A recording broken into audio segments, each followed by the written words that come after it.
We will begin with a workshop, the Brownsville Metro Comprehensive Transit Strategic Plan. Good afternoon. I'm Mark Lund, the MPO Director. We've completed this MPO-sponsored plan. There is an add-on. The MPO last week approved an add-on, so Nelson Nygaard will help us out on some of the run bids, which will help us get some of the route changes that are recommended in this study. I want to introduce Boris Palchik. Boris has been good enough, even though he's switched firms. He's moved from Nelson Nygaard. He's now with Foursquare Integrated Transportation Planning, which is Foursquare ITP. It's because we thought it was very important that we have this opportunity for you to ask questions. He's going to go very quickly through a PowerPoint and explain the significant recommendations in the plan. Then there'll be a chance for you to ask questions. So, Boris? Thank you. And I can use this, correct? Yes. Okay, very good. Okay, I'll be as quick as I can. I know I don't have much time, and we produced a report that was something like 700 pages, so I won't go through all of it, but I'll try to hit some of the highlights. So the main goals of the study that we just completed were to identify the strengths and weaknesses of the existing transit system here in Brownsville, and then to move on to develop recommendations for service improvement. And we talk about service improvement. We want to improve service to existing riders as well as attract new riders and improve the overall efficiency of the system. So the approach that we took were to, first of all, analyze the existing service and to analyze it against a set of guiding principles that we know if those principles are followed, they tend to make transit better, more efficient, more appealing, more effective anywhere in any market. The main point of those guiding principles is to make transit service more simple. For people to really gravitate toward transit, it has to be accessible, it has to be easy to understand, it has to be appealing, so simplicity is the key. We also incorporated technical findings, so that was an analysis of the existing service, it was an analysis of the market for transit service in this community, and we also provided options. We developed two service scenarios initially. One was focused on increasing coverage, the other was focused on increasing frequency. We took those to the public, and we ended up with a sort of hybrid approach that was the most popular elements of those two scenarios. So a little bit about those guiding principles. I won't go through all of them, but I want to give you a little sense of what we're talking about when we talk about the guiding principles. One is that service should operate at regular intervals. So what that means is if service operates every 30 minutes or every hour, it's easier for people to understand, to remember the schedule than if service operates every 13 minutes or 22 minutes. And so what we did is we took these guiding principles and we analyzed existing service and we kind of did a scorecard. Is it meeting these principles? And in this case, yes, it got a green check. It is meeting the principles. Another principle was that routes should operate along a direct path. If service is very circuitous, it's disorienting for passengers, it's a little bit intimidating. So in this case, we had an X, a red X, because there are a lot of routes currently that have some circuitous sections to them. So I won't go through all the principles, but I'll just jump to the conclusion, which is that the question we're trying to answer is service simple? And based on the score sheet, we found that service here in Brownsville is not terrible by any means. It has a lot of redeeming qualities, but there's definitely room for improvement. And so that was kind of the starting point, these guiding principles. Beyond that, we looked at other factors, because principles are great in theory, but there's the reality of what's happening on the ground. So we looked at the density of the community, for example. Density is more than any other factor what drives transit ridership. Where you have more people living and working in close proximity, you have higher transit ridership. Where you have less people, there's less ridership. So what we tried to do is kind of see if there's any mismatch between where service is today and where the density to support service exists. And there were some places we found, for example, on Alton Glore, where you have the density to support transit, but you don't have any service there. So, and then in other cases, you have service, but the density is a bit low. So what we were trying to do is come up with a cost-neutral, short-range approach to do more and to do better with the existing resources. And so that really involves reshuffling the deck a little bit, using the existing buses, the existing revenue hours that you're paying for, but reshuffling it so that it has a higher likelihood of generating ridership. And we also looked at the existing ridership today. This is a heat map of ridership, so we can see where there is ridership, where there isn't ridership. So any stops that had very high ridership, we didn't want to kind of reduce service to those areas because we know those are important. On the other hand, there were some stops that were very low performers, had very low ridership. So those are some of the other factors. And then stakeholder input, that was kind of the third piece of the puzzle. After we looked at the market and the service, we looked at stakeholder input. And we had surveys we did on board, we had surveys online, we had more than 700 responses during the course of the study. I want to note that when given an opportunity to have a free response, in other words, people were able to write in answers, the top category of response was commendation for the service. So it's there's definitely appreciation in the community for the service. The service quality was one of the top issues that people noted in the surveys as something they look fondly on. So just real quickly, I'll run through some of the key elements of our recommendations. One is a little bit of new service. So Alt and Glore is an area that doesn't have service today, where we recommended adding service. When you extend service on Route 1 on Alt and Glore, it allows for an opportunity to create a new hub at the Walmart that's up north on Alt and Glore, where people can make connections. It's a popular destination as it is, but if you extend service on Alt and Glore to there, it'll be even more of an important hub.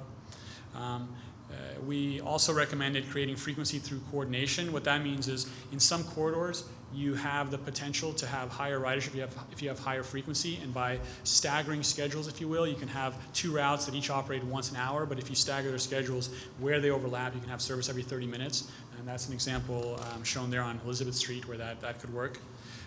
Improved access to retail. Some of this has already happened since we started the study. When we started the study, there wasn't service directly to Sunrise Mall. The closest stop was at Sunrise Commons. We recommended extending it to Sunrise Mall, and 2 routes have since done that.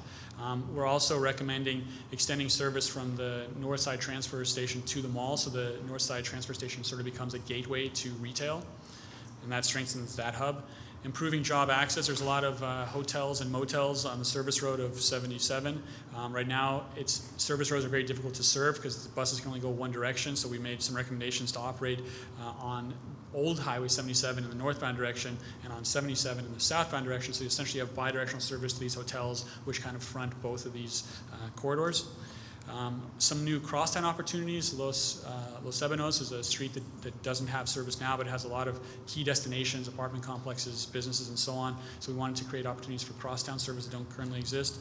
Simplifying service. As I mentioned earlier, there's currently some routes that are very circuitous in their alignment.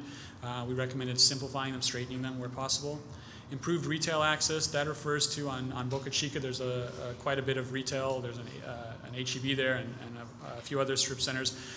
And we designed the service in a way that routes sort of cross over there so that all the routes that cross through there provide access to the retail. Improving service to the port. Service comes pretty close, but doesn't get quite there, so we recommended that. And then some direct access to key destinations like Lopez High School, which currently requires a transfer to get to from downtown. Clearly defining markets. Currently you have some service that operates essentially along the same alignments but in different directions. So we split that out so every corridor has its own route, so it's easier for people to understand. Right-sizing service. There's service every 15 minutes right now to Mexico Boulevard in the Consulate area. The ridership doesn't justify that, so we recommended pulling that back to every 30 minutes. And then some new coverage extending service a bit closer to the campus, the UT RGV campus. And then finally, simplifying connections. Route 30 is a route that is rural, primarily provides rural service, but does connect to several other routes. Right now, those connections are not always as clean as they could be. We tried to clean that up so that it's easier to transfer for the people living in some of the colonias to transfer into the system and get into the rest of Brownsville. So those are the short-term cost-neutral recommendations. In the longer range, we had some recommendations on making some changes to the Metro Connect service. So Metro Connect, as some of you, as you probably all know, is a regional service that connects McAllen to Brownsville and even to Port Isabel. It in some ways competes with the service that UTRGV provides called the Vaquero Express. The Vaquero Express connects the 2 campuses of the UTRGV in Brownsville and in Annenberg. So they sort of provide similar services, but a little bit different. The Metro Connect does not provide a one-seat ride from campus to campus. And because it doesn't provide that one-seat ride, that is something that makes it less appealing to students. And attracting those student riders, I think, is a big opportunity because the university service right now is suffering from capacity. They don't have enough capacity. Their buses are overcrowded. You guys, the Metro Connect service has larger buses, larger vehicles. They could use the extra ridership. So combining these together creates a lot of opportunities. So we developed some recommendations to make Metro Connect more appealing and hopefully lure in the university folks to partner more closely with the transit providers here to open them up to some new funding ideas where you could have a universal pass system where all funded by student fees essentially, where all students are given access to the service, but all students are assessed that student fee, so it creates some new funding opportunities. So those are some of the longer term recommendations. And I think I may have run over my 9 minutes. No, you did great. Okay, I tried to speak as fast as I could, so I'll take some questions. There's a lot more detail about those various slides, but I'll take I just questions. have one question. Yes. How often do you recommend that this kind of review be done? So that typically 3 to 5 years is what a lot of agencies do. Some states, Florida, for example, Virginia, they actually mandate by law that these sorts of studies are done every 3 years. But that's not the rule. That's the exception. There's only about 3 or 4 states that do that. But it's good to take a step back every 5 years, 10 years max, because the community that the transit service is serving is a dynamic environment. You may design the perfect transit system, but I guarantee you that in 5 years your community will not look the same. And so there will be places with new development that don't have service. There will be places that have service to where the development has been torn down. So it's good to revisit this every 5 years or so.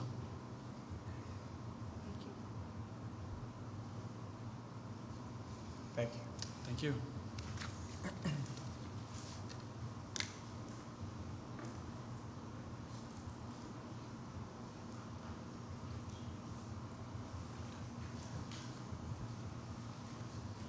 Would you like for me to continue or wait the 2 minutes to? I would just kind of sit tight and pretend like it's doing something. Okay.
this is the last time, like Isabella's time. Okay, it's 5:45. Yes, okay. Executive session 8, discussion with legal counsel pursuant to Texas Government Code Section 551.071 on a matter regarding threatened litigation and in which the duty of the attorney to the governmental body under the Texas disciplinary rules of professional conduct of the State Bar of Texas clearly conflicts with the requirements of the Texas Open Meetings Act. Mayor, I move we go into executive session. All those in favor say aye. Aye. Motion carries.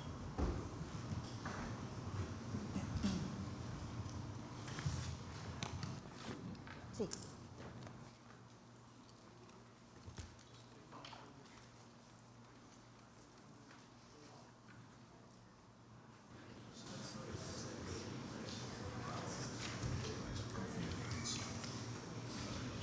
Can somebody get me a pen?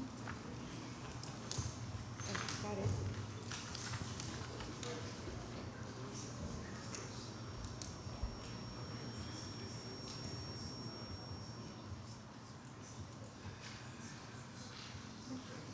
We will now begin with our regular meeting. We will start with the Pledge of Allegiance. Please stand.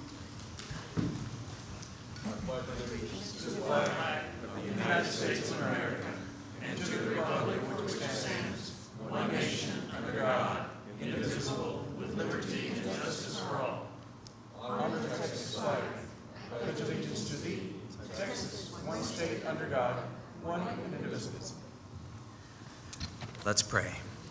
Father God, we thank you for this great nation, and we thank you for the city of Brownsville and the great things that are happening here. Lord, we ask you to lead and guide the mayor and commissioners and everyone presenting here today. And looking forward to the budget process, lead and guide us as to what are the most important items for the city of Brownsville. And all these things we ask in the name of Jesus Christ. Amen. Amen. Mayor's activity update, I have no report. Commissioner's activity update, anyone? I think Commissioner Rose, we're gonna, I'll do mine when I do the proclamation. Okay, well, at this time, Commissioner Gowen will read the proclamation for the Children's China exhibit. If y'all would please come forward.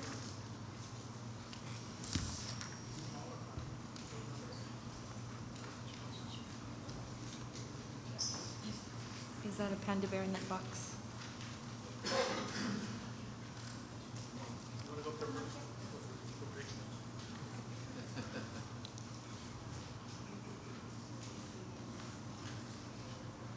So welcome.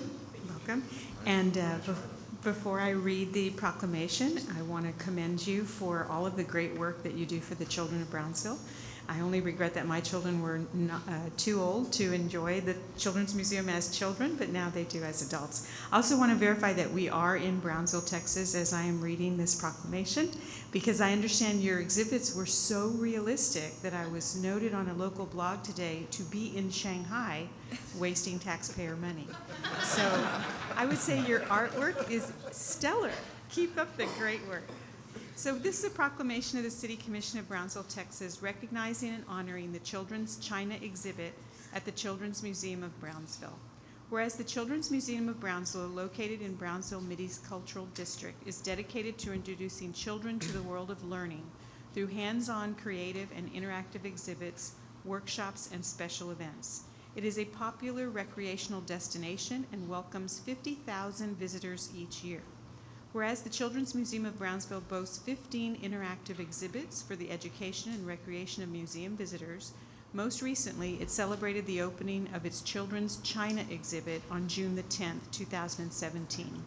Children's China integrates the time-honored teachings of Confucius, China's great teacher, with a focus on the importance of education and family values. The interactive exhibit, designed for children through 12 years of age, explores what life is like for children in China today through 6 different immersive environments. Whereas the arrival of the Children's China exhibit distinguishes the Children's Museum of Brownsville as the only museum in the state of Texas to host this unique cultural experience by detailing a day in the life of a child in China, museum patrons are treated to a trip around the world by experiencing a Chinese home, market, school, restaurant, and park. Whereas created by the Magic House in partnership with the Confucius Institute at Webster University and Character Plus, Children's China is a nationally traveling exhibit designed to increase understanding of the Chinese culture. And whereas the exhibit showcased by the Children's Museum of Brownsville provides valuable learning opportunities for the children and families of Brownsville, Texas through play. Play teaches children to regulate their behavior, lay the foundations for later learning in science and mathematics, figure out the complex negotiations of social relationships, and build a repertoire of creative problem-solving skills. Now, therefore, we, the members of the City Commission of the City of Brownsville, Texas, by virtue of the authority vested by the charter of said city, and on behalf of all of our citizens, do hereby recognize and honor the Children's China exhibit at the Children's Museum of Brownsville, and further call upon the residents of Brownsville to support the Children's Museum of Brownsville as it continues to provide valuable learning opportunities for our community's children and family. Done on this 20th day of June 2017, signed Mayor Antonio Martinez and the City Commission.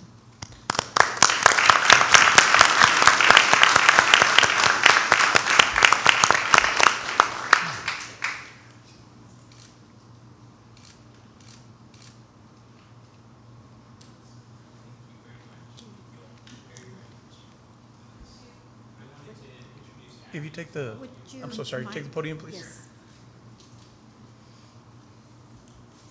I wanted to introduce Abby to all of you. She is our educator from China who is traveling along with the exhibit throughout the United States. This is her second stop.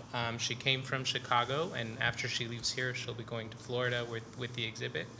But she has done so much already in the little bit of time that she's been here in teaching the kids about the Chinese culture, in showing them what their names would be like as in Chinese, and I want to thank all of you for doing this proclamation for us, and also we invite everybody in the public as well as yourselves to come visit and see it. It's a beautiful piece of art that all the children in our community, both in Brownsville and the entire valley, need to come see. Like Dr. Gowen said, it's the only stop in Texas, so it needs to be appreciated, and we hope everybody does. I'd like to let Abby say a few words. Please, Abby, please. We want to welcome you to Brownsville, by the way. I am Abby from China. I'm so glad and proud to be here during this meeting. Welcome to Children's Museum to visit our children in China. The exhibit is small, but what we did and what we're going to do is never small. So we hope there will be a great progress between cultures. Once again, even adults come to see us, you'll find great fun in our museum. Thank you. Thank you. Eric, how long?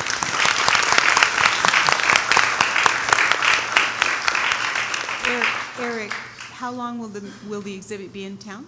So the exhibit will be here with us through September, and we're open almost every single day of the week for people to come and enjoy it. Great. Thank you. Thank you. again. Anyone else with an activity update? No? Okay, we will proceed with the next proclamation, the LGBTQ Pride Month. At this time, I'd like to welcome anybody that represents the proclamation to step forward to accept it. Whether you're a parent, whether you're a community member, anybody and everybody that supports this cause, please come forward.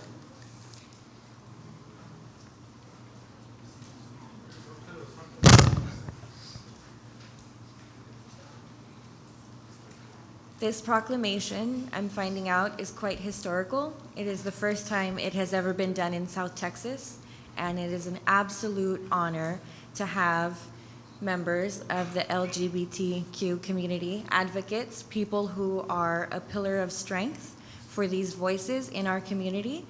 And so today, the City of Brownsville has taken this historical leap to recognize your contributions and your advocacy and your voices and the things that you do to make our community great.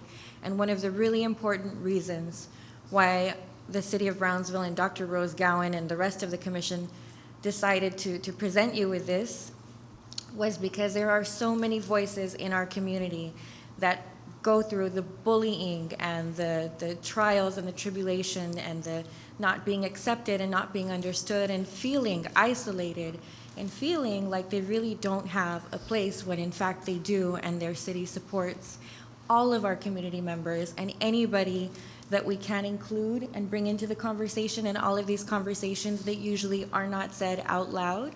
So this is 2017, and it is an absolute honor for me to read this next proclamation.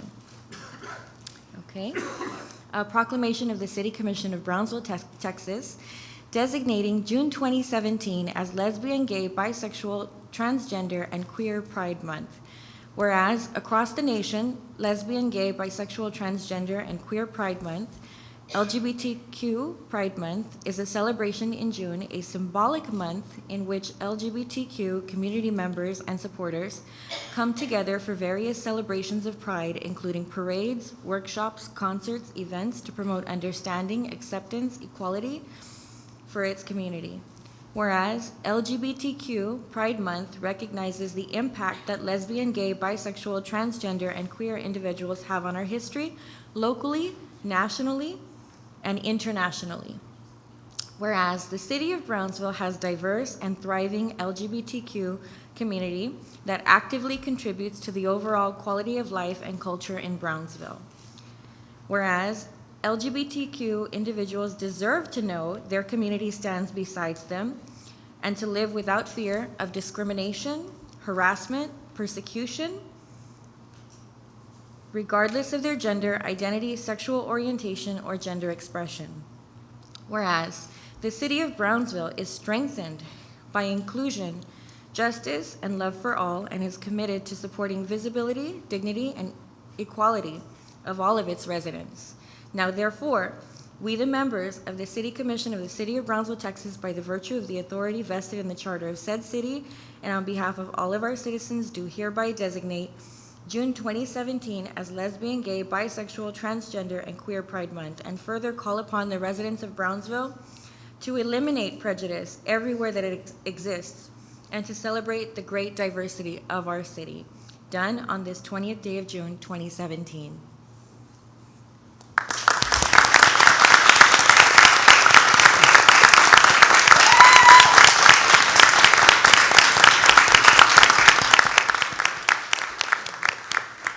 And if we could pose for a picture after. Go ahead and speak. Yes.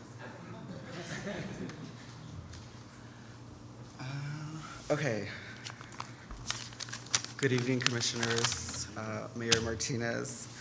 I want to, it's gonna get me there, but I want to first and foremost thank the transgender women of color who began the fight for our community's liberation, Marsha P. Johnson and Sylvia Rivera, who struggle in advocacy for the rights of our community, is a legacy that lives in historic moments like today. I also want to thank Mayor Martinez, Commissioner Tetro, Commissioner Gowen for your allyship to LGBTQ citizens of Brownsville. Your support and commitment to making Brownsville a more diverse and inclusive space is not only necessary, but very much appreciated. Today, Brownsville takes a step forward in the right direction.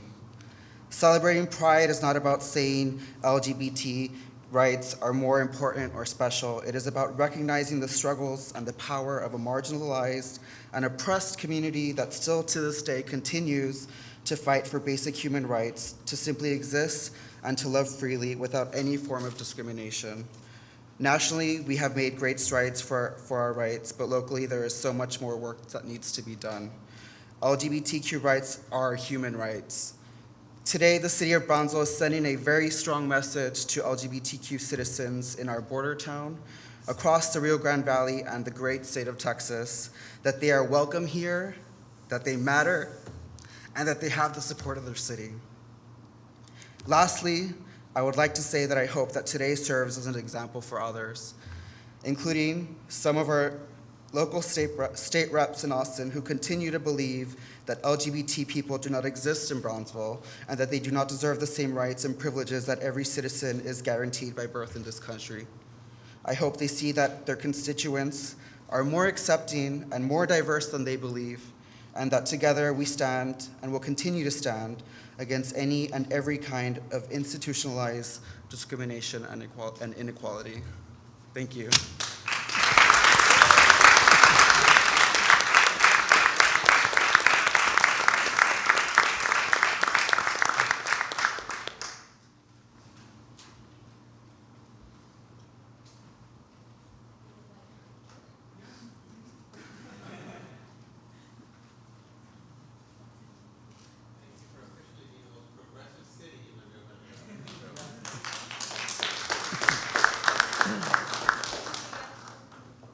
I'm where you said. We can do it from up here.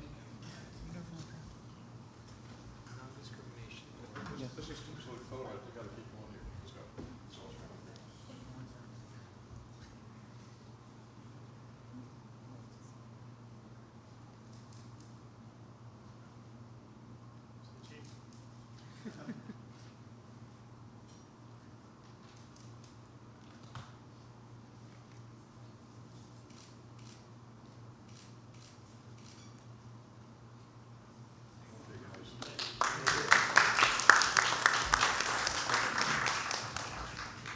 You guys, I'll take care.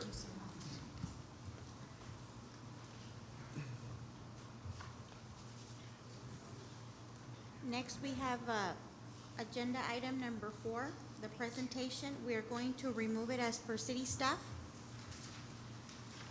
And we will go on with item number 5, consent agenda items, A through E. I move to approve. Second. All those in favor say aye. Aye. Motion carries. Next, we start with the public hearings. Public hearing on second reading on ordinance number 2017-1628, annexing territory to the city of Brownsville and extending the boundary limits and adopting a service plan.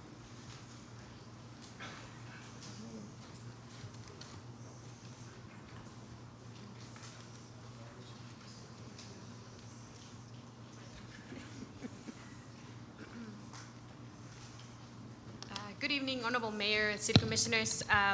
This is the second public hearing for the annexation petition that was started by Hacienda Lake Incorporated. And so as you may recall, this property is located on US Highway 77. It's across from Rancho Viejo, or the town of Rancho Viejo. The property itself, this is a 40-acre tract, but the property that is being petitioned, or the tract that is being petitioned, is the corner, which is 1.25 acres, which is technically right now outside city limits. And just really quickly, the process for annexation requires that we notice the property owners in the affected area as well as the service providers. We are also required to advertise in the newspaper that we are instituting the annexation proceedings. We also posted the notice that we advertised in the paper in the city's website as well, and it's been posted there. We are also required to conduct 2 public hearings. So tonight is the second public hearing for this annexation petition. And so the annexation request needs to be completed within 90 days before or after being instituted. And again, we are required to prepare a service plan. That's the planning department. And so we are required to provide services no later than 4.5 years after instituting the annexation. And so the services are just basically the basic services that are already being offered in that area. It includes police protection, fire, emergency medical services. All of those services are already being provided since the only tract that is being annexed is that little trapezoid-looking piece. And so we're also required to do a preclearance after the annexation is approved by you all. And so that's just to make sure that we don't do any, we don't affect Section 5 of the Voting Rights of 1965. And that's something that will be taken care of by the legal department. And just a recap of where we are at now. So tonight is the second public hearing. The next step is to put this item under consent items for approval. And so that will be on July 11th for the next City Commission meeting. And once that's completed, we'll submit all the information to legal department. And so they will be completing the preclearance with the state. And so again, just a public hearing. Right. Anybody have any comments on this one? If not, I'll entertain a motion. Second? Close public Close. hearing? Oh, Second? All those in favor say aye. aye. Motion carries. Thank you. Thank you. Item number 7. Now the motion to approve. You all close the. Move to approve? All those in favor say aye. Aye. Motion carries. Next, we have public hearing number 7, public hearing and action on resolution number 2017-034 to approve the presentation of the City of Brownsville allocation of Community Development Block Grant, Home Improvement Partnership Program, and Emergency Solutions Grant funding for the 2017 one-year action plan. Good evening, Honorable Mayor and City Commissioners. Tonight, I will be presenting to you the proposed one-year annual action plan for program year 2017. The Office of Grant Management and Community Development is responsible for administrating HUD funds that are received from the U.S. Housing and Urban Development, or HUD, for the City of Brownsville. Our department has been working hard since November on the development of the plan. And presented on the slide is our vision and our mission for the department. The department is divided into two divisions. One is the grants division, which is focused on researching, identifying, and securing grants from local, state, and federal and foundation funds. And the other division is the community development division, which is focused on administering the HUD funds received. We receive funding on an annual basis for 3 programs. One is the Community Development Block Grant, or CDBG. The other one is the Home Investment Partnership Grant, which is HOME, and the Emergency Solution Grant, which is ESG. And so, for example, last year we received a total of over $3.4 million in grant entitlement funds. HUD provides support for community development activities. It allocates funding to state and local governments. It's done on a formula basis to address the needs identified on a local level. COB receives the annual allocation, which was described. And so for each program, there are specific federal objectives that must be met. For CDBG, each activity must meet one of the national objectives, which are laid out there. One of the examples is to benefit low and moderate income persons. For HOME, the examples of federal objectives are also listed there. Some examples is to provide decent, affordable housing and also to expand the capacity of the nonprofit housing providers. For ESG, some of the federal objectives that must be met include street outreach, emergency shelter, and homeless prevention. To receive HUD funds, there is a process that we need to complete. So the city must complete and submit a consolidated plan that describes what the community development priorities are and the multi-year goals for that. So 2 years ago, we were here and we presented the 5-year consolidated plan, which the commission approved and also HUD approved. That comp plan is carried out through annual action plans, and we're presenting to you year 3 of the consolidated plan from the 2015 to 2019 plan. We must submit the 1-year annual action plan, which provides a summary of action, activities, and resources that we will use to address the priority needs and goals in the comp plan. And so to describe the community engagement process, we're really focused on going out to the community and gathering input. That is the main focus of all of this, and that's what drives everything. So through the development of the comp plan and the action plans, we engage the community, and it's described through our citizen participation plan and community voice campaign. There are several opportunities built within our campaign, and it includes beneficiary input through public hearings, through the review of our performance, which we have in December, that's called a CAPER, and allows for written feedback. This past November, we kicked off our 5th annual Community Voice campaign that ran from November 2016 to March of 2017, and it ensures that the residents are actively engaged in making those recommendations. Through the assessments, we identified the priorities. And at this time, I would like to add that we do have kiosks, electronic kiosks, where individuals can go and do the assessments online. I do invite all of you, if you haven't taken the Community Voice survey, to go to one of the kiosks. There's one at the Central Library, one at the Southmost, and one at B Metro. The estimated funding that was provided was based on last year's funding, and it's listed on the slide there. There will be 0 uncommitted funds for PY 2017, meaning we're allocating everything that we're receiving. I would like to note that the estimated funding that's provided here recently changed as last week. This year, HUD announced its CPD formula grant much later in the year, and that was due to the enactment of the fiscal year 2017 Appropriations Act.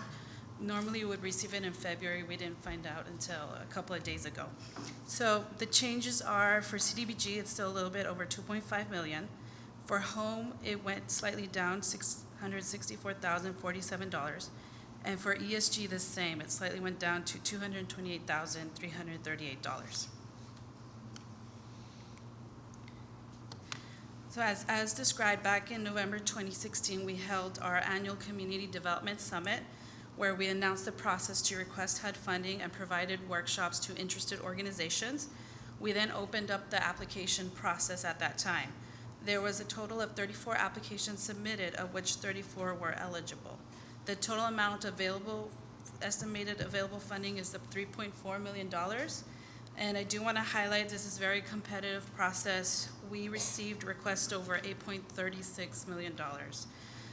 17 projects are being recommended for funding.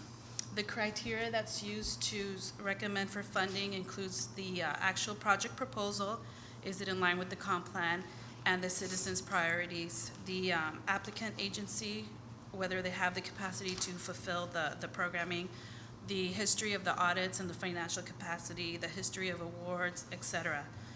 It includes also sustainability and how will the activities be accomplished.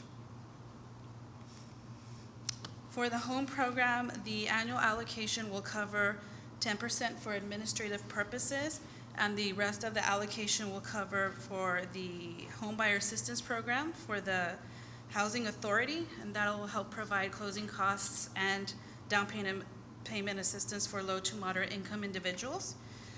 It will also cover for new construction for single family homes for eligible home buyers. And then also in the table below, that is our contingency language that that HUD asked us to do all of the entitlements because we didn't receive our allocations amounts until recently.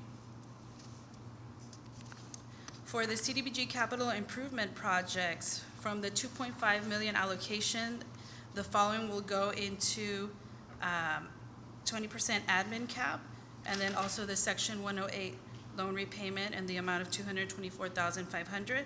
We're scheduled to pay this loan off in February of 2018. An estimated 1.587 will be going to the capital projects, and that includes fund drainage for the Buena Vida area, street improvements, and it's important to note that out of the assessments, drainage and streets were identified as the top priorities for our community voice campaign. Park improvements, Central Park and Edelstein, and fire rescue equipment for floodwater rescue equipment and mobile air system equipment. For the social services, an estimated total of $217,000 will be provided for the following social services programs: Brownsville Adult Literacy Center for computer skills training, the Moody Clinic for the rehab services to children with special needs, CASA for foster care program, CDCB for La Puerta program, and Sunshine Haven for palliative care services. And their respective recommended amounts are listed on the slide. For the Emergency Solutions Grant, 7.5% of the allocation is for administrative purposes, and the rest of the allocation will fund Ozanam Center and Good Neighbor Settlement House for HMIS, and that is a mechanism that's used to track the chronic homeless population in our area. It'll also go to Good Neighbor Settlement House for street outreach, Ozanam Center for rapid rehousing, the Ozanam Center for emergency shelter, and Friendship of Women for the emergency shelter operations. So what are the next steps and what has happened? We kicked off comment period with the Brownsville Herald advertisement. There's a 30-day comment period which started on May 22nd, ends June 20th. There's two public hearings. The first public hearing was held on June 8th, and tonight we're having the second public hearing. We need to submit our annual action plan no later than August 15th to HUD, and HUD takes about 45 days to approve the plan. And there's our contact information, and I'm happy to entertain any questions. This is a public hearing. It is. Any other comments? Marina, remind me, I did meet your regional HUD director from up in Fort Worth over the last 10 days. Oh, great. So I'll, got her name the whole bit, okay? Okay. Any other comments? If not, I'll entertain a motion to close. Motion to close public hearing. Second. All those in favor say aye. Aye. Motion carries. Thank you. Sorry. All those in favor say aye. Aye. Motion carries. Thank you, Marina. Good luck. Thank you. Okay? Thank you. Item number 8, public comment period. For public comment, we have one person that signed up, Ms. Cheryl de la Fuente.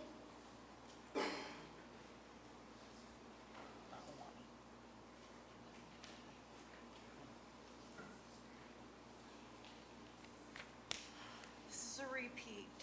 Honorable Mayor, distinguished commissioners.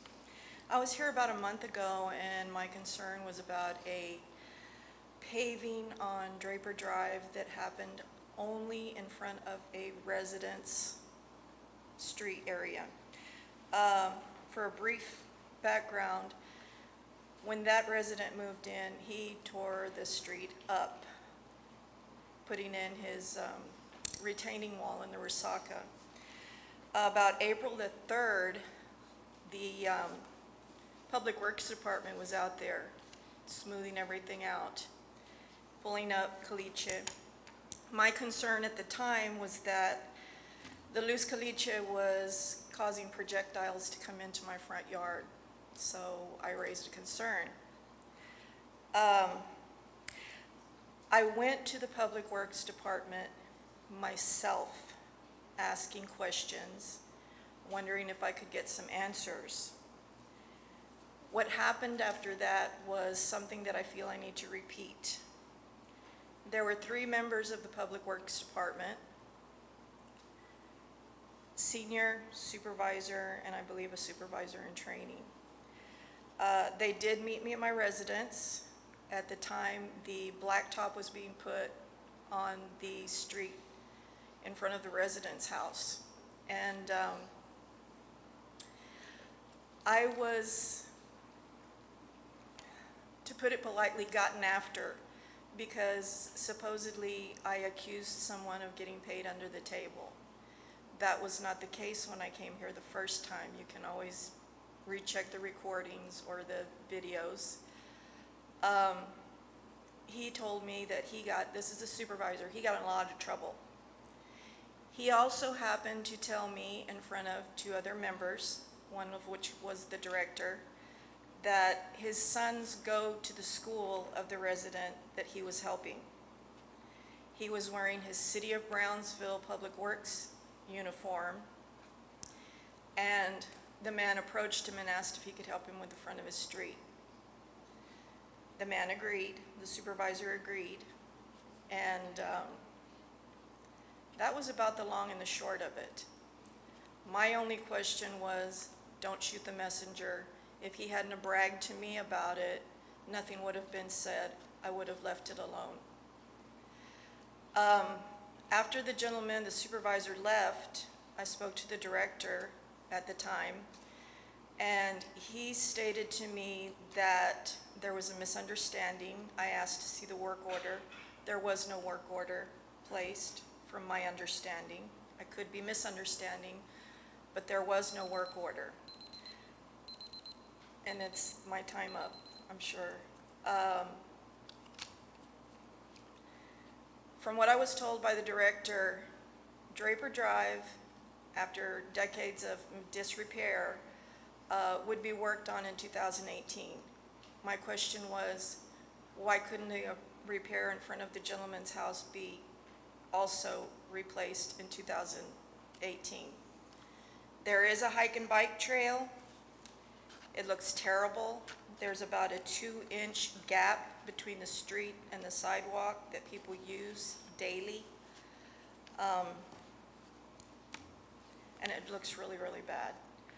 I know that there will be retaliation because of my coming to the board.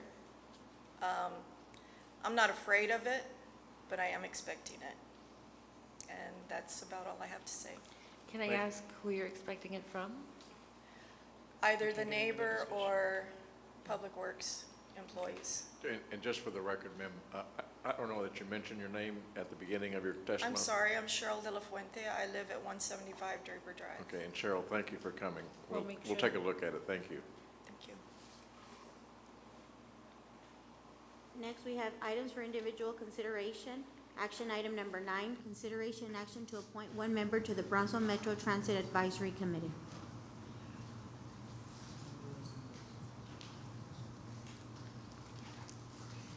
Good evening, Mayor, City Commissioners. R.J. Garza, I'm the Bay Metro Assistant Director, for the record. In your packet, you should have an application from Ms.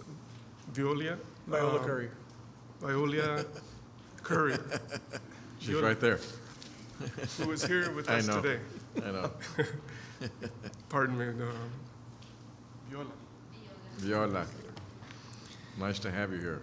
We currently have one vacancy in our Transit Advisory Committee. B Metro is requesting the appointment of Ms. Courier based on the application submitted. Okay. I'm going to appoint Ms. Courier. Second. All those in favor say aye. Aye. Motion carries. Viola, congratulations. Thank you. Item number 10. Action item number 10, consideration and action on the Brownsville Community Improvement Corporation project funding recommendations for fiscal year 2017 capital projects grant spring cycle. Good evening, Mayor, City Commissioners. My name is Corey Pena. I'm the administrator for the grants and contracts for the Brownsville Community Improvement Corporation. I'm here on behalf of BCIC Board to request for approval to expend Type B funds in the amount of $450,000 for the 5 projects that went through our capital project grant application process and evaluation criteria. The first project is the Brownsville Wellness Coalition application for the Quonset Hut Building Project for $79,363. This is a collaboration agreement between the City of Brownsville, Cultural District, Brownsville Wellness Coalition, and the Brownsville Museum of Fine Art, with Wellness Coalition as leading this project. The Quonset Hut building is located on 6th and Ringgold in the entrance of the Cultural District. The aim is to transform the warehouse from an empty, abandoned building with structure that has deteriorated to a gem of the corridor of downtown Brownsville, providing a destination for the farmers market and other community events. The building improvements will be performed in 3 phases. BCIC funding will assist in the project to be shovel-ready, which means it will assist in the engineering and site plans. This is critical because it will help the partners move forward in seeking additional grant opportunities to complete the project. Let me ask you, ma'am, Sure. on that one, what was your name again? My name is Corey Pena. Corey, how much are the other entities collaborating on that project? To be honest, I actually do not know. I just know that the match is currently, they're required to put a 20% match of what we are putting into, and so their match is over $50,000, which is above the 20%. Now, let me ask you, who would be running the Brownsville Wellness Coalition Quonset Hut? I mean, so would we have any input as a city? Because it's been brought to our attention that some people have been excluded from the farmers market, and some artisans have been excluded from the farmers market. For my understanding, this is a collaboration with the City of Brownsville, because it is a city-owned building, as well as the Wellness Coalition with the other entities of the Cultural District, putting their input into it. Mr. City Manager, is that our building, sir? It is our building. I don't know if we had cooperation in this request. That's really why I'm like, well, it was My never brought to us. understanding is the match does come from the City of Brownsville. No. We would say we have not agreed to that. Yeah, you see, and then I will be honest with you, at the very end, you have 360,000 over here. That was for our public hearing when the board first evaluated the. So you went from 360,000 to 80,000. Correct. Now, let me ask you, do we actually have any say on this? Because I don't really understand. You bring it forward, so could I technically pull that project and put it on hold and put the other one and That's approve correct. the other ones? Yes. Yes, please do that. Yes, city commissioners have the final approval to approve what the board has recommended to fund. And I will be honest, my concern is that with the Wellness Coalition, I'm trying to figure out who exactly runs it, because I was very concerned when they tell me that only certain people can go to the farmer's market. Okay, so I can answer that one for you. And the Brownsville Wellness Coalition has a board with bylaws, and they are a 501(c) organization. So their bylaws include restrictions or guidelines, if you will, as to what can and can't be sold at the farmer's market, because originally the farmer's market was initiated to improve wellness. So in other words, you couldn't sell cotton candy at the farmer's market, and the popcorn that's sold is a healthier version of popcorn. It's not like movie popcorn that's dripping in butter kind of things. So there is a board of directors made up of community people that just like any other board, govern the bylaws and wrote the bylaws that exist. I did go to one of many planning sessions for that building, and there were representatives from all the miticultural entities at those planning sessions. There were architects and designers from across the valley that were present as well. There were historic folks that were in those planning sessions that went into the design or the conceptual design that you're talking about. And there were city staff at that design workshop as well. And it was also open to the public. Yes. Now, I will be honest, I think it's a great project, but I have some reservations because I just don't really understand the whole interplay. Because you are right, I actually went and researched the bylaws of that organization because somebody made me aware. But then I also grew aware that apparently who controls the artisans is the Fine Arts Museum. So I actually reached out to their board, and they say that they were actually reviewing some of their guidelines because the prior director, who's now gone, was the one that was telling a lot of artisans that they couldn't participate. So I can actually explain that too, because I know about all of that. So when we first opened the farmer's market before I was an elected official, there was another farmer's market opening in San Juan.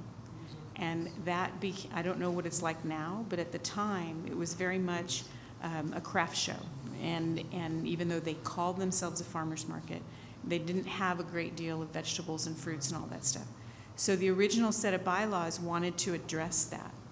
And there needed to be a proportion of, or percentage rather, of how much fruit and vegetables versus how much artisans were there, because we didn't, or they did not want it to become a giant craft fair. That wasn't the point of it. So originally when the artisans started to come, it was my understanding they just showed up. They did not ask permission or whatever. And so the museum at that time took on the task of regulating or managing the artisans so that they could both be held in the same location. But that's the background with respect to that. It wasn't an issue of excluding, it was an issue of sticking to the bylaws of the mission of why the market existed. The document that you have for our public hearing, that was what they originally asked for BCIC funds, but based on what the criteria was and when the board evaluated and scored, they ranked from 1 down, and then the top applicant got what they requested, and it just depleted until all funds of the $450,000 were exhausted. Now, So that's why they only got $79,000. Let me ask you, would it throw you off schedule if we place this item when we have discussion at the city? Because apparently if we're committing funds, but we haven't committed the funds, that means that we haven't discussed it. Is that correct, Mr. City Manager? Or We haven't gotten to that point. We need to get our planners involved and engaged in this. No, it shouldn't be a problem. Okay. Let me continue. The second project is from the City of Brownsville application for the Main Street District Downtown Beautification Project for $24,000. It's to address the buildings unappealing and vacancies surrounding the Market Square area. The beautification project, administered by the Main Street Brownsville, will focus efforts on improving the physical appearance and curb appeal of the vacant buildings surrounding Market Square. The program will fund 6 beautification projects up to $5,000 each, with a required minimum of $500 cash or in-kind match for each property. The examples of eligible activities include cleaning and painting the vacant facades, the placing artistic renderings illustrating potential commercial use of these buildings, and highlighting the particular building's historical significance. The Downtown Beautification Project's objective is to generate interest from investors and to secure financial investment in downtown through improved impressions. By addressing vacancy and restoring outward appearances, the initiative will heavily promote business and economic development while physically enhancing our rich downtown. The third one is the City of Brownsville application for the Riverside Park redevelopment project for the amount of $189,193. This is to address the current conditions of the Riverside Park that was constructed in 2000. The park's wooden playground has severely deteriorated against weather exposure and subsequently becoming a major safety hazard. It is also non-compliant with ADA requirements. To address this, in 2016, the Parks Department applied for and was awarded a grant through the Texas Recreation and Park Society, which is known as TRAPS, covering half the cost of the now exclusive ADA compliant playground. Along with the cost assistance from the playground, TRAPS will facilitate data collection in the Riverside Park that will center on Brownsville's best practices in play, community engagement, health, and physical activity. This data will be used to develop a white paper that chronicles recreation through Texas. To better prepare Riverside Park as a national demonstration site for data collection, Parks proposes implementing the following 5 park components through the Riverside Park redevelopment project, including the playground, improving the trailhead to the Belden Connect Trail, providing amenities for users, improving the parking lot, and adding new exercise equipment. The total project cost is over $240,000. And through this initiative, Riverside Park will be able to serve persons of all ages and abilities and serve as an excellent site for data collection. The fourth one is the Commemorative Air Force Rio Grande Valley Wing application for the Brownsville Transportation Museum Phase 2 project for $75,000. This is a collaboration with the Brownsville South Padre Island International Airport to construct a new Brownsville Transportation Museum at the airport. The proposed facility located on Boca Chica will be a permanent home for the RGV wing, and the new location will maximize the visibility, accessibility, and continued development of the only flying museum in RGV. The funds will be used for site preparation, site fencing, public park design, as well as signage marking its future home site. The last one we recommend is for the Valley Zoological Society, other known as Glasport Zoo, application for the South Texas Botanical Exhibit and Park, a renovation project for the amount of $82,444. This is to maintain the integrity of one-of-a-kind play area within the Rio Grande Valley. When the playground and the park was built in 2010, the hire contractors were accustomed to building parts of the country where the challenges posed by sun, flat air, and humidity are not as great as they are here. And improvements are needed to preserve what has been built and to keep it safe for children and the elderly. The project will construct new concrete walkways that can be more easily and safely used by elderly and wheelchair-bound guests, install new foam rubber matting that covers the entire play surface, and address the rusted material that's on the playground surfaces. I just want to make a note that these recommended funding applications is for the cycle 1 of our fiscal year of 2017. We do have another upcoming cycle 2, which we have an additional $450,000 for a total of $900,000 that we be putting in projects to improve our community. So, any questions? You have 400, how much coming up? $450,000. So, and we go through this application process. We recently went to an online portal.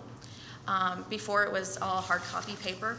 So we're very proud that we're actually moving forward in the future. So this makes it very easy for the board to evaluate and read the applications, and it makes it user-friendly for our applicants as well. So moving forward, we're really excited about that. Yeah, no, it's good work. It's good work. You guys do an amazing job. Thank you. The board does a great job, and you guys run a good, tight organization. Yeah, we have an awesome board. So Commissioner, would you like to make a motion excluding?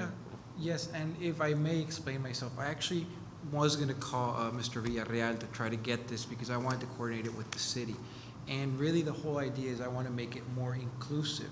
Sure, Because no, I just want to make yeah. sure if we're going to pay for a big chunk of it, the city or BCIC, I think it's important that we're able to write some sort of thing where we can have everybody. And I will tell you, it did hurt because when I brought this issue to somebody over the farmer's market, somebody responded, "Do you want it to be La Pulga?" And I said, well, let me tell you, some of my best and fondest memories as a child were at La Pulga. So let me tell you, it's I don't think that was, yeah. I want everybody to be able to use if we ever do proceed in that project. So I just want to make it inclusive for everybody in our city. And I don't think anybody took your comments in any other way, but there has been a continuing struggle of some sorts. I mean, because the farmer's market has its own board as well. Yes, sir. And but, so I think we help out a lot. We do pay for a lot of that. I think if you want to exclude one, fine, and let's see if we can get together with everybody so we can talk about this issue. So I will move to approve all projects and tabling for further discussion the Kwanzaa Hut building. A second? All those in favor say aye. Aye. Anybody opposed? Motion carries. Thank you. Thank you. Item number 11. Item number 11, acknowledgement of the progress of the implementation of the City of Brownsville Parks and Recreation Department 2015 Master Plan. Good evening, Honorable Mayor, City Commission. I see you got your little daughter here with us? I do, yes. Good. She's here visiting us with the summer, so There's a resemblance. it's my husband's daughter, but that's okay.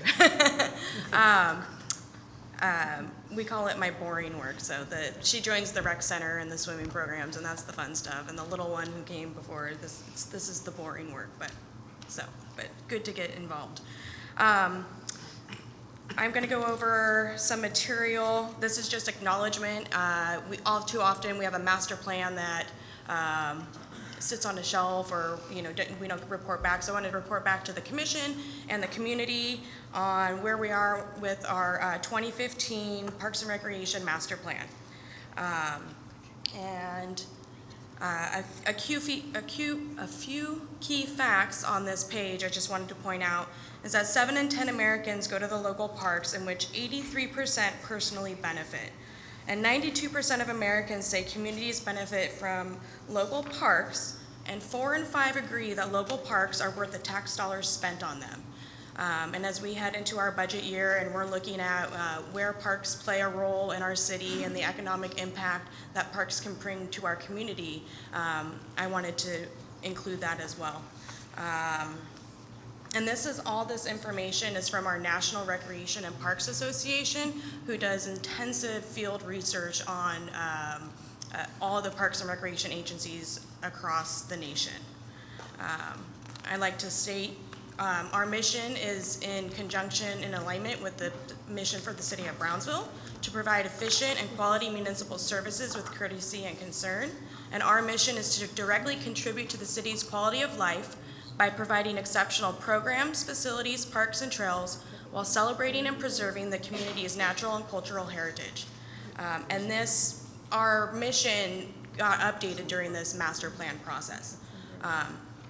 And you guys can speed me along on any of this as time allows. I'm going to try to be quick. And I also just wanted to present this because as we have new commissioners on board who weren't aware of the master plan, just to kind of bring you into the loop of the process and where we are now and where we're going into the future. A few did you know facts that I'll let you look at those at your leisure. That America's local and regional public park agencies generate nearly $140 billion in economic activity and supported nearly 1 million jobs. That was alone in 2013. And then if you want to go on a smaller basis for regional, that's based on capital and operational spending.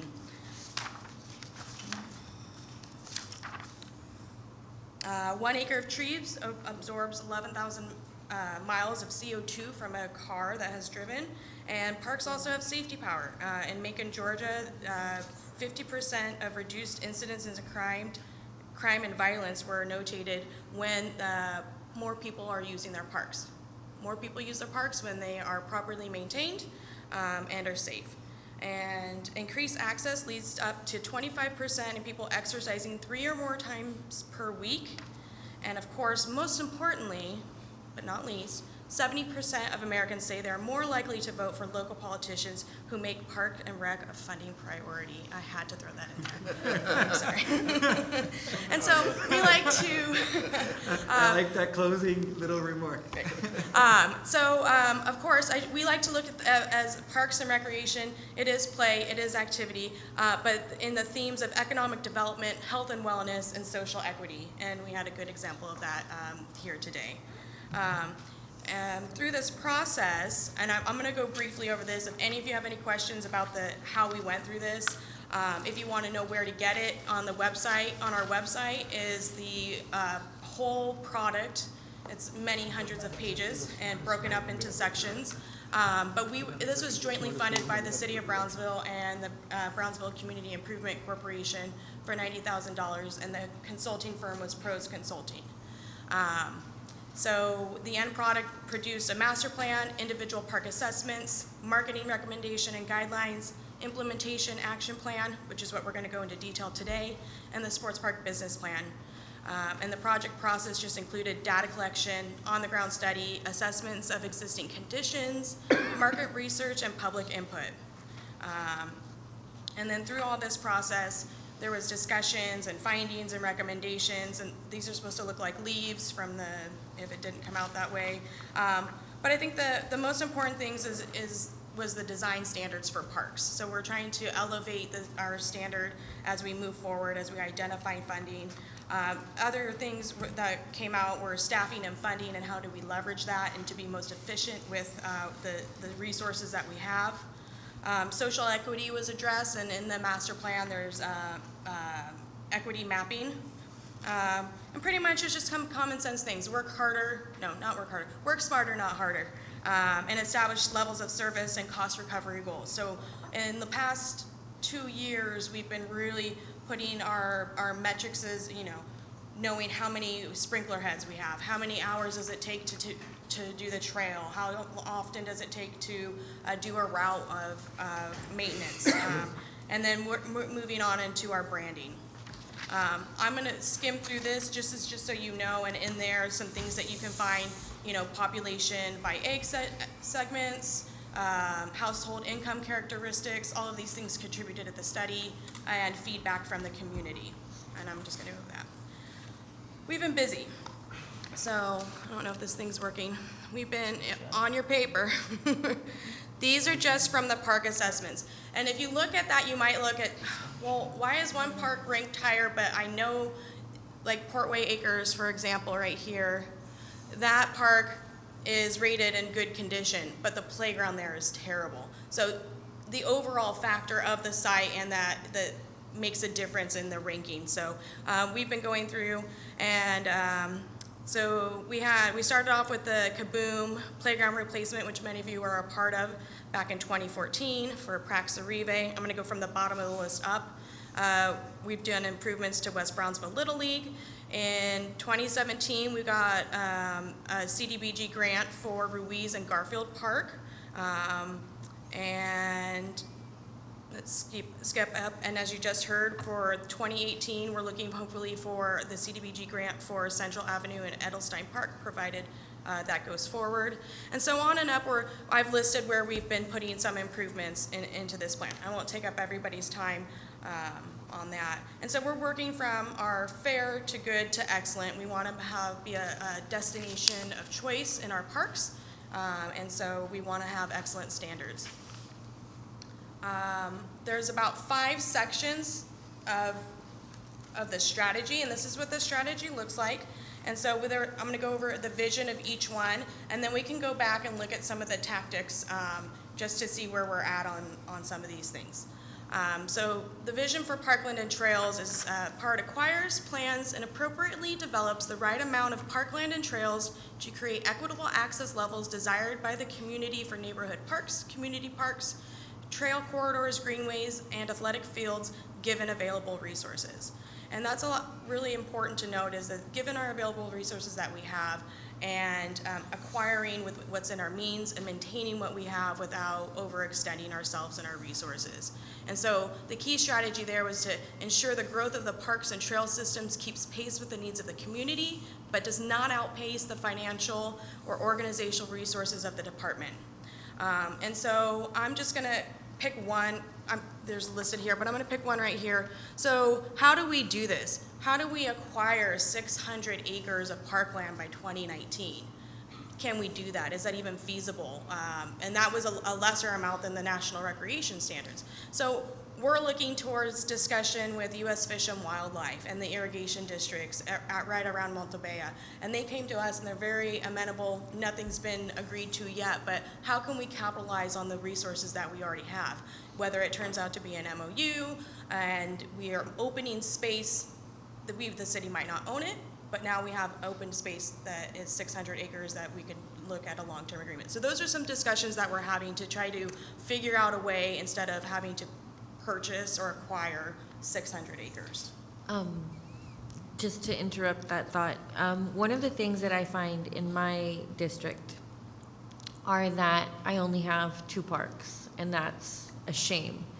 One of the things that I would have liked maybe that the city could proactively do is when we have these subdivisions that go up, there are good opportunities to save a lot or two and create a pocket park. So maybe if we could start incentivizing our developers to start within these neighborhoods, because I mean our city is growing faster than ever, especially in my direction and north, and I think it would be cool if maybe the city could look at maybe giving some sort of incentive to a developer that would create a neighborhood park.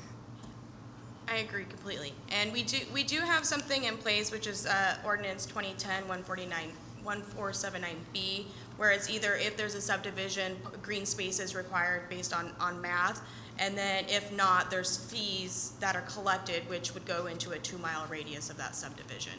Cool. So we do have that in place. I have to go back and meet with city staff on how many subdivisions have been coming in though, so. Not many. Okay, so I'll keep skipping ahead.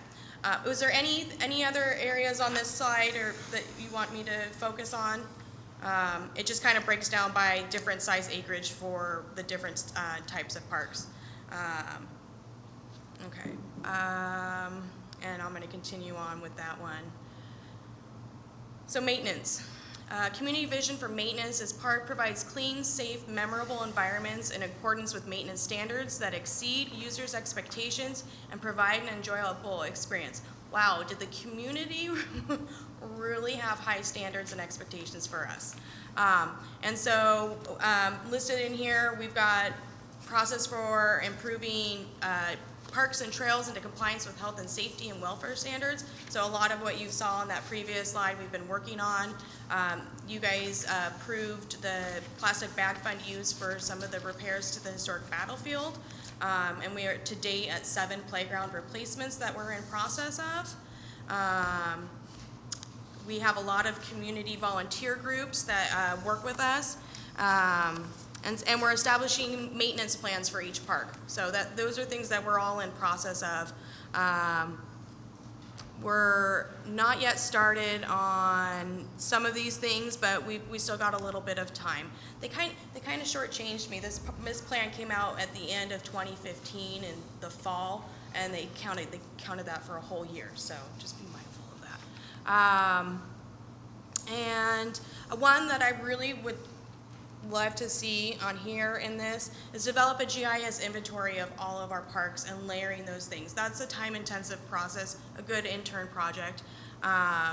And it also says to allocate sufficient funding, and we submit our CIPs annually and have those discussions with finance and city management every year. I'll skip on. So recreation facilities. The community vision for recreation facilities. PARD designs and maintains destination facilities that support neighborhood and community needs while meeting a cost recovery goal that keeps the facilities productive, adaptable, and financially sustainable. There's, let's see, 3 tactics to that.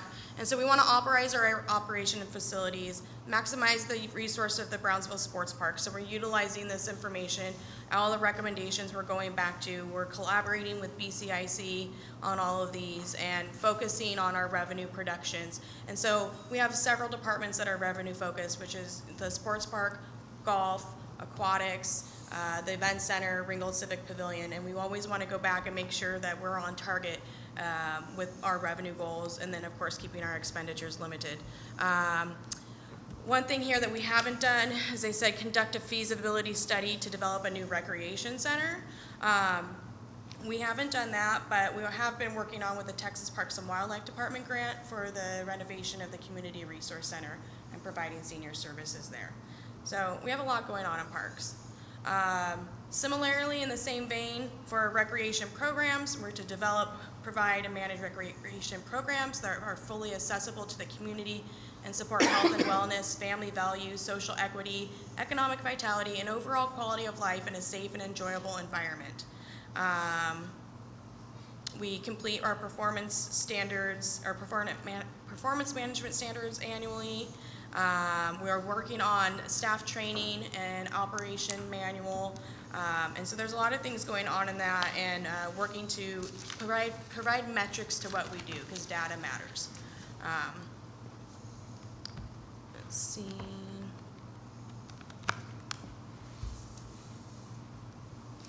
And I'd like to say that we hosted our first Daddy and Me special needs sensory party last Friday. It was a small turnout, but it was a great turnout, and it was a great place for the people with special needs to bring their children into the rec center. And then we got really good positive feedback for that. And so that was that's a lot of my background, and that was really exciting. And so as we're making sure that we're equitable, we're including that. And then of course, the last section is administration, finance, and governance. And PARD maximizes every available resource to fully support the department's operations and mission to provide parks, facilities, and services that enhance Brownsville's quality of life. We worked, one of these was, one that was done at the city management level and your level, was to conduct a salary assessment every 5 years. And so that was a really great thing that got done, is to implement part of that compensation study. We're in process of a lot of these recommendations that they have. We're using project tracking tools and success plans and more documentation focused areas to keep us going in our PARD policies. Irrigation and mowing schedules, and we have everything. We're getting to the point of having everything broken down. I'm going to skip on ahead. And I think what we do a lot is leveraging partnerships, and how can we maximize that? And we have great partners that help the City of Brownsville Parks and Recreation Department. And I can't go and list them all because there's too many. And all the volunteers, I've never seen a city who has so many volunteers who want to come and help and make a difference in their community. And that is a great testament to the group here, and I'm proud to be a part of it. Pretty much it on the implementation. It's not sitting on a shelf. I'm working hard. I have notes written all in it. So if you have any questions. It's all good. Yeah, no, and I, you've gotten some good write-ups, and you're doing a good, job of marketing some of the things. But I'm really proud of that Edelstein group that they're having a good time over there. Yes. So that, and I think that's the big issue, is to make sure that all these parks are being utilized so that these kids can have a good time. Yeah. Okay. And all the improvements are based on safety and the greatest need first. And so we'll get around to all the parks in the district, and to be equitable about that. But it's the biggest safety needs first that we've been addressing. It's going good. Anybody else? I have a comment. I thank you as well, and I think you're doing some great stuff. In my capacity as chair of BCIC, we passed the half funding for this plan. And as I've said before, and I just have to say it again, I did not agree with the mission statement, because it identifies you as purely quality of life. And unfortunately, a lot of administrators consider quality of life as expendable. And I think that my voice at those planning sessions and the BCIC voice at that time was not to include just the quality of life, but rather the vibrancy, the economic vitality of the community. And I think all too often we forget that I may be able to afford to go to China, even though I'm not there now, a lot of us in this room can go on vacation, but there are a huge number of people in Brownsville that can't afford to go on vacation. So going to the parks is their vacation, and it's the only way that they're going to have that ability and that outlet to make those memories. So when we get into the budget process and all of that, and many times in this report it talks about consider the funding that's available, I grind my back teeth a little bit about that, because why should there be only 2 parks in Commissioner Tetro's district? Is that because their people are used to it, or they don't know any better to ask for more? And it shouldn't be considered an expendable item. Your department, and all departments are important, don't get me wrong, but your department is for the poorest among us in so many ways. And I think when we do our budgets, we need to remember that. Thank you, Commissioner. I agree completely. Okay, this is a motion to, we'll have to have a motion for acknowledgement. Motion to acknowledge. Second. All those in favor say aye. Aye. Aye. Motion carries. Thank you again. Item number 12.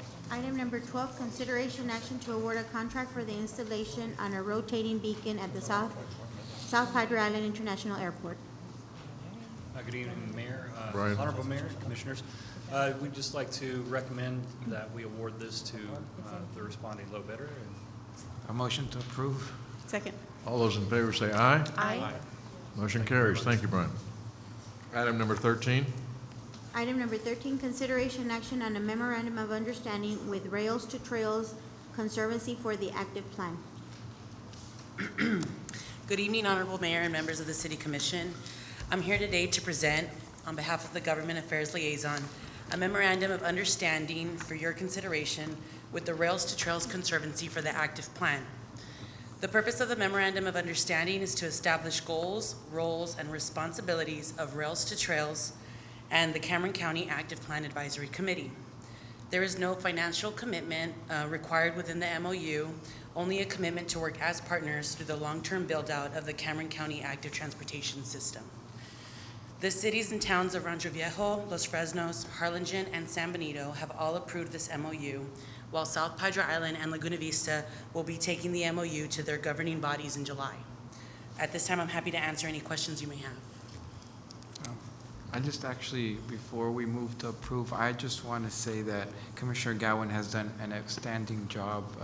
Talking to her the other day, we always talk about working as a region and regionalization, and we were joking how her never being a politician, you know, she's a doctor, and she's been able to bring everybody in the county together. And I'd just like to point out that when you look at who's going to sign this, it says Mayor Martinez, the town of Combs, Chris Boswell, the mayor of Harlingen, the town of Laguna Vista, the mayor of the city of Los Fresnos, Polo Narvaez, town of Los Indios, city of Port Isabel, Cindy Rathburn from the town of Rancho Viejo, Benjamin Gomez, the new mayor of San Benito, and the city of South Padre Island. So I just want to commend Dr. Gowen for everything she's done to make this actually happen. And I was telling my dad about it. We were discussing some of the item agenda. And I usually get together on Sundays and they ride their motorcycles. And I was telling him about some of the plans, and he's like, well, it's wonderful because one day instead of you having to ride a motorcycle, you can ride your bike, and that way you can see everything and exercise. So I just want to commend you for all these hard years that it's taken to get to this point. Thank you very much. It was not a solitary, I may have the biggest mouth, but there's a whole lot of other partners involved, including Eva and many other entities, and it's a very cool project with a great return on investment, which will be having a kickoff for the economic impact later this summer, which I hope all of you will be involved in, and along with all the other city commissions. But the major point to point out here, I think on this item, is a $0 MOU, as she said. They're not asking us for anything. Quite the contrary, they're already on airplanes going across the country finding money for us. And how often does that happen, that someone comes here and doesn't want something from us? And yeah, but wasn't it featured? And it was featured in the Rails to Trails Conservancy. It's actually one of a kind. to be honest with you. And I think it's a wonderful project. Do I hear a motion to approve? Motion to approve. Second. All those in favor say aye. Aye. Aye. Motion carries. Thank you very Thank much, Eva. Item number 14. Action item number 14, public hearing and action on first reading on ordinance number 2017-1090G, amending portions of section 2-26 of the city code relating to public comment. Good evening, Mayor and members of the Commission. The Commission had previously requested legal counsel redraft the Brownsville policy regarding meetings and agendas, section 226 of the city code, to provide the public comment be televised with some attention to providing some additional guarantees or provisions which would ensure the maximum number of people possible could participate, so it wasn't the same people all the time. So the policy that's before you has some significant changes over the previous policy, and I'd like to go through those areas with you. Number one, in regard, if you look at page 2, section 8, it states that in the event the meeting of the city is televised, and our meetings are televised, the public comment shall be televised in the same manner as the rest of the meeting. We have never stopped doing public comment, but for under the a previous administration, a previous mayor, the public comment section stopped being televised live, although it is available on our website. Under this policy, the public comment would be televised live, just like the rest of the meeting. Okay. If you look at section 2, public comment at page 3, where we talk about registration and selection of public comment speakers, there will be a difference. What will happen, previously what was happening was we had a maximum of 5 speakers speaking 3 minutes each, and the sign-up would simply be in the order that they presented. In this case, what the city secretary will do is they will take the list, and they will first look to see who hasn't spoken in the past 30 days, and select those in the order that they have signed up. And then after that, you would look at, and then you would look at who has spoken within the past 30 days, and then you would add those if there were any remaining spaces. Because this will require the city secretary to go through the public comment lists from the previous meetings, it's not necessarily realistic that the city secretary is going to be able to do that if we have a 6 o'clock deadline for public comment, because we're in the middle of a meeting as it is. So in the interest of making sure that it had the least effect on people signing up for public comment, we're simply requesting that deadline be moved back 1 hour to 5 o'clock. This way people who want to speak can only make one trip down here, not 2.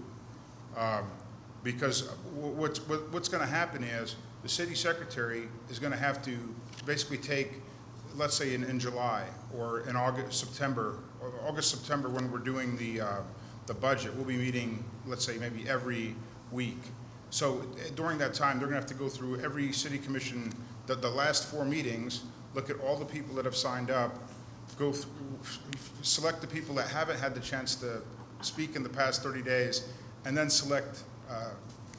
I wish we could keep it at the same time, but we do need to make some sort of accommodation for the city secretary's office to be able to do that and perform her function, her tasks during the meeting too. So whatever I wanted to bring that to the commission's attention, and I'm definitely open to suggestions, but I thought 1 hour would be a reasonable time. So today, for instance, the meeting started at 5:45. So you want it to say 1 hour before or 5 o'clock? Because 5 o'clock would only have given her 45 minutes today. Well, I mean, it's up to the commission. I thought by having a set time, people wouldn't have to guess. Well, the meeting's starting at 5:30. This meeting's starting at 5:45. I thought by starting it at 5 o'clock, in either circumstance, it would be sufficient time to go through. I mean, I guess because we're still in executive session before 6, so they would still be here. Oh, that's true. Yeah. That's true. And everybody will have an opportunity to speak, right? Yeah. The whole idea is, in the past, we had some people that were signing up so often that there were other people that seemed to want to speak but weren't participating.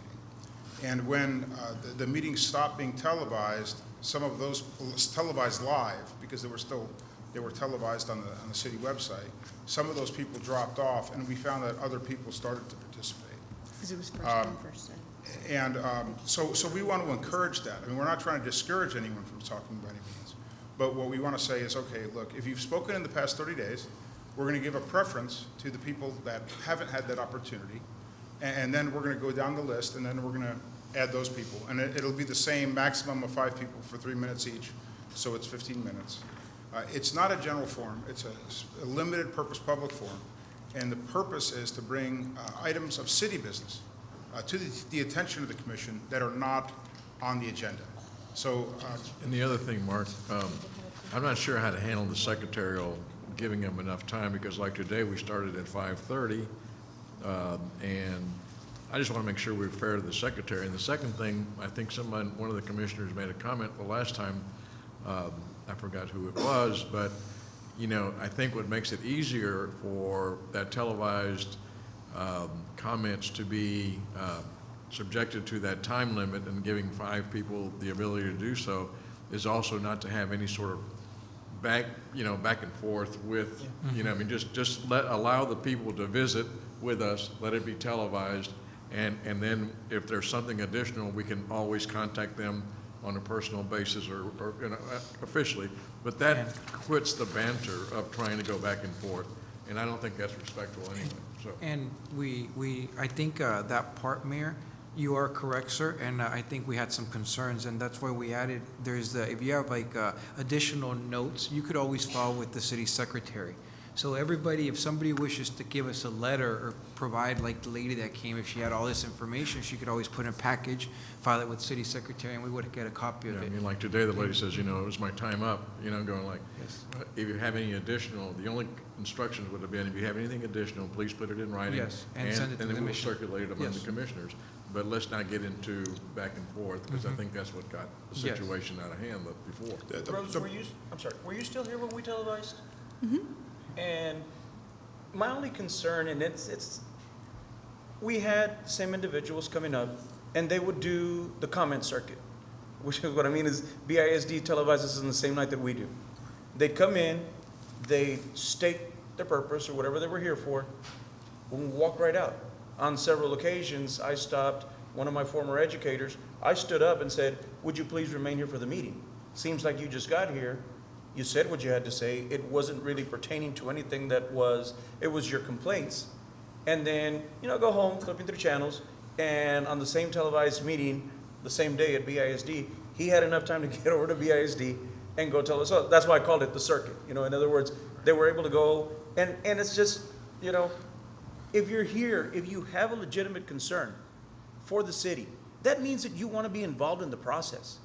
But by you coming, stating your purpose, and not staying for the rest of the meeting, we have a lot of important items that are of importance to this community. And my thing is, don't come in, say what you got to say, ruffle some feathers, and then go off and leave and ruffle some other feathers somewhere else, and then just, we continue with business as, we continue still, maybe the oil pressure went up a little bit higher, as we continue to go to the next couple of items. And, and that's really what we're trying to avoid. It's just, the same things every single week. And, for those of you that are new on the commission and never had to go through that, you'll see it within the next couple of weeks. I'll never forget this one time there was a public commenter, and he walks up and he says, "Oh, I just got stopped. I was assaulted. I just got stopped by a gang of people on motorcycles." And so I was sitting in the audience and I was like horrified, like, what happened to him? What happened? And he's like, "And all because I was going 5 miles over the speed limit." And so he was referring to the fact that he got pulled over. But I mean, for 15, not 15, maybe 5 minutes, he went on and on and on about, my only thing is, I wish that people that would come up would speak on topic city business respectfully, and be here to do business, and it's not a joke. This is not comedy hour. This is serious business, and this is our city government. And so my only request is that there are guidelines in place to keep people on topic, on city business, and making sure that we're being productive, and it's not a spectacle or a show or insulting to anybody while they do it. And I would agree with both of, with everybody basically, but specifically to Rick's point, to Commissioner Longoria's point, I think I said last time, it became a personality building experience for those people. They became personalities, and that's not the point of public comment. And I don't know how that's going to work with blogging, and I don't know how to guard against it, but I sure wouldn't want that to happen again. Yes. Well, there are guidelines in this policy. At page 4C, it states, no speaker may use public comment to address issues which are unrelated to city business. 2, speakers must state within their allotted time. A speaker may not conduct a filibuster which would impair the rights of other would-be public comment participants, which we've seen in the past. 3, speakers cannot be disruptive, abusive, profane, use fighting words, or act in a disorderly manner. And if that happens, the mayor has the authority to rule someone out of order.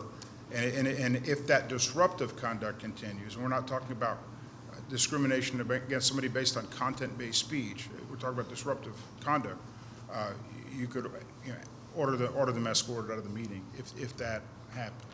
Commissioner, are you satisfied with the provisions? I am. I mean, I just wanted to address the two concerns. One is, yes, that it is in place that they have to stick to items on the agenda or city-related business. So the moment they drift, I mean, that's the moment anybody will, lose or forfeit their right to speak to the commission. The public has the right to comment, and the public can comment, and it can hurt our feelings. But it needs to be things that are related to city business, and it can't be abusive, and it can't be a personal attack. It's got to be, right? And I agree with you, Mr. Saucy, that if it's, hey, we haven't paved a street, we need a road hump, a concern with one of our departments, that's really what a limited public forum is supposed to do. It gives the ability for the community to come and voice their concerns directly with the commission. But I will agree with Commissioner Longoria, and that's why I think we wanted to get where they have to come sign in before the public comment, because we want them to actually stay and listen to all the discussions that happen. And we are of a town of almost 250,000 people, so we all have different needs and wants. And we have this forum so everybody can come express them, but that doesn't mean that we have to hold the other 249,000 hostage. So. Okay. This is public comment, and I think all the commissioners have spoken. Is anybody else? If not, I'll entertain. First reading. Motion to approve? This is just the first reading. Oh, This is the first reading, that's what I'm saying. okay. It's a public comment. Motion to close would be in order first. A motion to close? Second? All those in favor say aye. Aye. Motion carries. Right now, the time limit is 5 o'clock. If there's a motion to approve this in the first reading, I can would always like you to change it. specify whether you want it the way it is right now, or whether you want that a different time. This way we can put that on for a second reading. Well, to me, it seems logical that for the city secretary service, it's got to be 1 hour before our meeting starts. That just gives her enough time, because she's busy whenever we're doing anything. Whether it's an executive session or whether it's, a workshop, she's sitting there actually doing work. So I would suggest that you might want to put 1 hour before whatever the scheduled meeting is. Well, then we move to approve with the amendment the mayor made reference to, Mark, which I guess is 1 hour. Yeah. Second? All those in favor say aye. Aye. Motion carries. Okay, gentlemen, I have my, Second. all those in favor say aye. Aye. Motion carries.